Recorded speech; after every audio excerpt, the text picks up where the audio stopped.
Dober dan iz ljubljanskega studia 136, to so Vesti na Vesti. S predajo poverilnih pisem gospodu predsedniku Republike Slovenije Danilu Türku, za vse tiste, ki ste pozabili, kako izgleda, prilagamo njegovo fotografijo, je začel mandat novi ruski veleposlanik v Sloveniji Doku Gapurovič Zavgajev. Namestitev je sprožila številne kritike, saj je med njegovim vodenjem Čečenije prihajalo do hudih kršitev človekovih pravic. Spoštovani gospod predsednik Republike Slovenije, novo imenovani izredni in pooblaščeni veleposlanik Ruske federacije v Republiki Sloveniji, njegova ekscelenca gospod Doku Zavgajev ima čast, da vam izroči verilno pismo. Vaša ekscelenca, da govorite, da vam verilno pismo,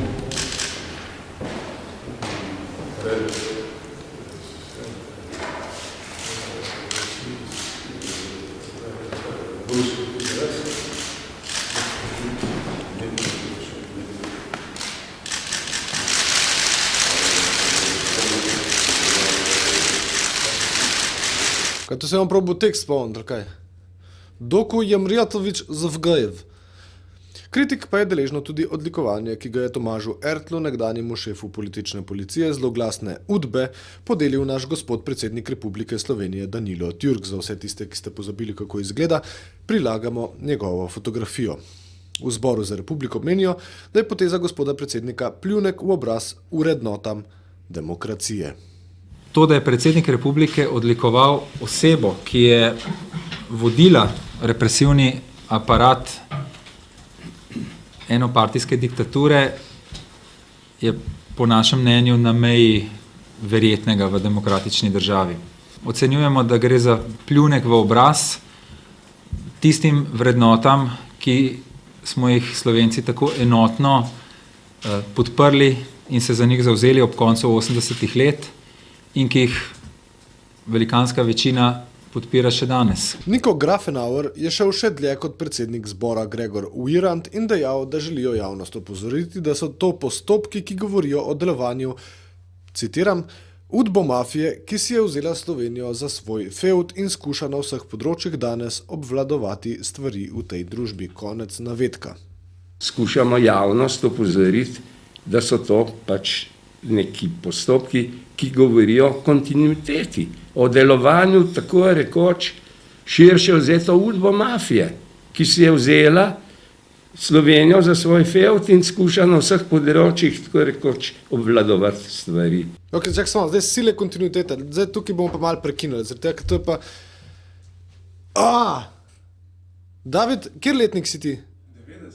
Nared samomor, ti si sila kontinuitete, ne moram verjeti. Imamo človeka, ki je tlele... Kaj, zdaj morajo vsi, ki so od...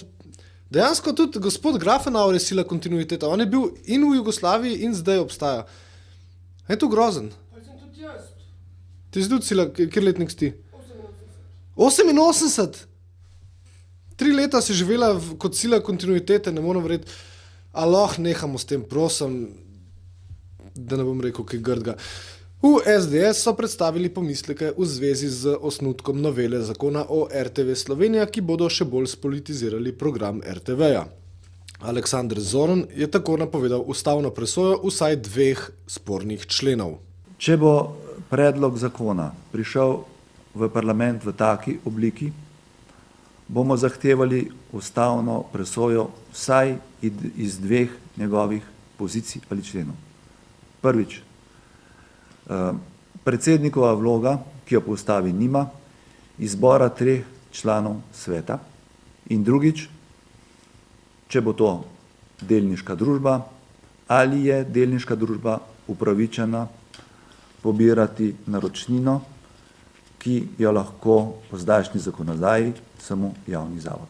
To je pa dejansko precej zabavna zadeva. Se pravi, RTV kot DOO, recimo, da bo lahko pobiral naročnino, kar pomeni, da bi lahko tudi mi, kot DOO, pobirali naročnino. Vsi une babice sploh pogledajo, kaj one sam plačajo, vse imajo vse na trajnikih, to je super. Madoniš, koliko damo? 500 € na leto, zihar, pa lahko nehamo s programom, ki tako. V sredo se je odvila dražba izbranih predmetov iz bivšega sejma, ki so jih Društvu za teorijo in kulturo hendikepa podarili znani Slovenci in Slovenke. Na dražbi je najvišjo ceno dosegla slika Dore Plestenjak, ki jo je za 1000 evrov kupil ljubljanski župan Zoran Janković. Dobro. Dore Plestenjak, motiv Ljubljane za 1000 evrov, gospodu Zoranu Jankoviću prvič. Blablabla. Drugič. In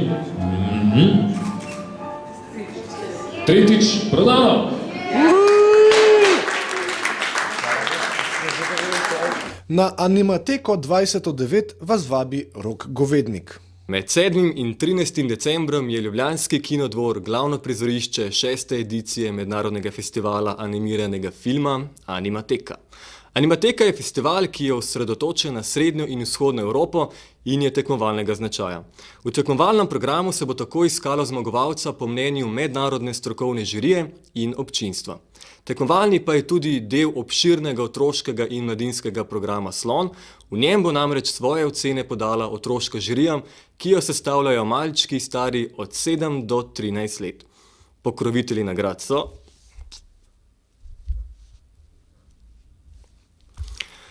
Na festivalu bo med skoraj 400 filmi prikazano tudi 6 celovečernih animiranih filmov. Med njimi gre zagotovo izpostaviti v Flashu animirano reinterpretacijo indijskega epa Ramayana, Sita poje blues, španskega udarnega Kriza mesojecev in seveda veličastnega cesarjevega slavčka Jiržija Trnke, ki sodi tudi v sklop stop-motion retrospektive. Prav posebni pa bosta projekciji kratkih stop-motion animiranih filmov v NSI-ju in z Oskarjem nagrajenega Harvey Crumpet Adama Elliotta na otvoritvi in najnovejše epizode Wallace and Gromit, Gre za življenje ali smrt, prav tako z Oskarjem nagrajenega Nika Parka iz slavnega studia Aardman Production na zaključku festivala. V okviru festivala bosta organizirana tudi 2 audiovizualna koncerta. Animirana Katalena v sredo v stari mestni elektrarni Elektro Ljubljana in The Saving Light v kinu Šiška. Animate or die. Slovenija, Slovenija, Slovenija. Kulturac.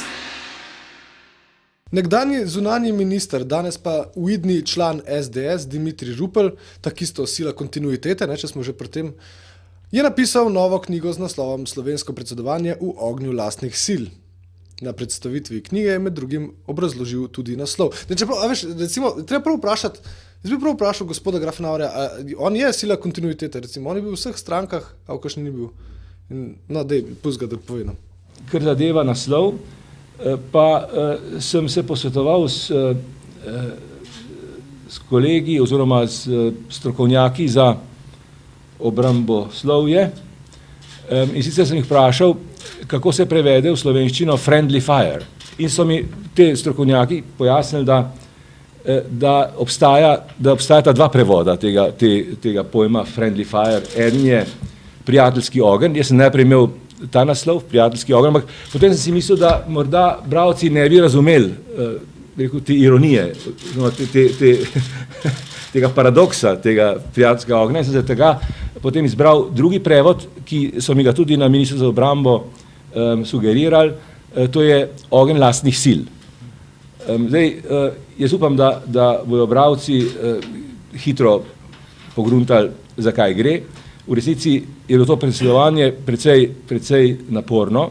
Jaz opisujem, kako je bilo prvo težko se koncentrirati na te zunanje evropske posle, ob tem, da smo bili kar naprej pod ognjem lastnih sil. Bodisi, da je šlo za medije, bodisi, da je šlo za kolege, tako imane kolege, bodisi, da je šlo za no, kaj ne rečem, kar za kakšne intrige. Ne? Še vreme, kontinuirano od Jugoslavije naprej. Oziroma, če smo bolj natančni, vreme se kontinuira že od srednjega veka. Natančneje od starih Grkov. Vse skupaj je ena kontinuiteta, Madonič, grozen. Sem žalosten. Kontinuirano. Iz ljubljanskega studia 136, to so bile vesti na vesti, plačujte kontinuirano davke, komorkoli že. Dio.